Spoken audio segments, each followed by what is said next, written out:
Библиска доктрина.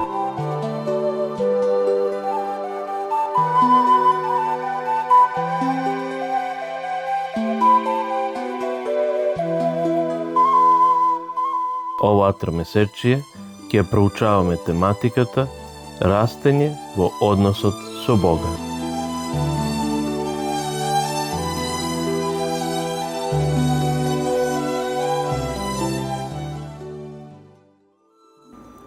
Четврток, 18 јуни. Ти врати ги. Сите ние сме имале моменти на слабост и колебање во нашето одење со Бога. Долини каде што нашето срце било неверно или каде што едноставно предолго сме биле млаки, што не вратило во траен однос со Него. Текстот во Захарија 10 глава содржи неколку прекрасни пораки за тоа како Бог го враќа својот народ кај себе. Сега прочитајте таа глава полека и обрнете внимание на нејзините главни пораки. Захарија 10 глава. Барајте од Господа дожд во пролетно време. Господ ги создава молњите и дава дожд, му дава леп на човекот, а трева на добитокот. Лажно вражат киповите на божествата, гадачите гледаат измама, соништата зборуваат измама, даваат измамлива утеха, затоа луѓето скитаат како стадо, скитаат, немаат пастир. Мојот гнев пламна против пастирите и јас ќе ги казнам јарците. Да, Господ над војските ќе го посети своето стадо, јудиниот дом, и ќе направи да бидат како неговиот накитен конј во бој. Од него ќе излезат крајагледниот камен, шаторскиот клин, од него бојниот лак, од него сите водачи. Ќе бидат заедно како јунаци кои во бојот газат како полична кал. Ќе војуваат зашто Господ е со нив и ќе ги засрамат оние кои јаваат коњи. Ќе го зајакнам јудиниот дом, ќе го спасам Јосифовиот дом. Пак ќе ги населам, ми е жал за нив, и ќе биде како да не сум ги отфрлил, зашто јас сум Господ нивниот Бог, ќе ги послушам. Ефремците ќе бидат како јунаци и ќе им се радува срцето како од вино. Ќе ги видат своите синови и ќе се веселат, во Господа ќе воскликнува нивното срце. Ќе им свирнам и ќе ги соберам, зашто јас ги избавив, ќе бидат пак многоубројни како што беа. Ги расеав меѓу народите, но тие ќе си спомнат за мене во далечните земји. Ќе живеат со своите синови и ќе се вратат. Ќе ги вратам од египетската земја, ќе ги соберам од Асирија и ќе ги доведам до галатската земја и на Ливан, и не ќе има доста место за нив. Ќе го поминат Египетското море, зашто тој ќе ги удри морските бранови. Ќе пресушат сите длабочии на Нил, ќе се смири гордоста на Асирија и ќе му биде одземен скиптарот на Египет.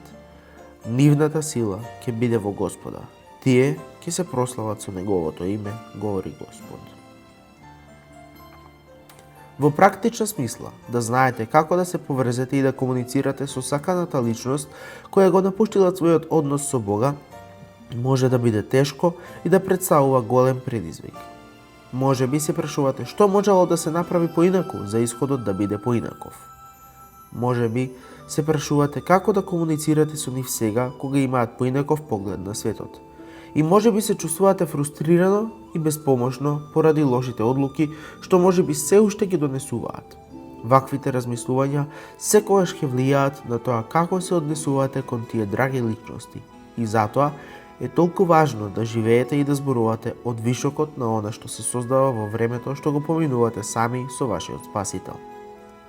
Сведочењето на вашиот живот, на вашите постапки, на вашите зборови и на вашите молитви за вашиот сопружник или дете кои отстапиле од Бога, можат од корен да го променат нивниот живот во иднина.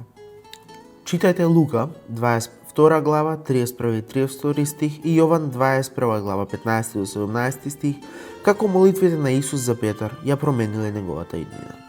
Лука 22:31-32. И рече Господ: Симоне, Симоне, ете сатаната побара да ве просека како пченица, но јас се молев за тебе, за да не се намали твојата вера. А ти, кога еднаш ќе се обратиш, зацврсти ги своите браќа. Јован 21:15-17. Откако завршија се појадокот, Исус му рече на Симона Петра: Симоне Јонин, љубиш ли ме повеќе отколку овие? Тој му рече: Да, Господи, ти знаеш дека те сакам. Му рече: Паси ги моите јагниња.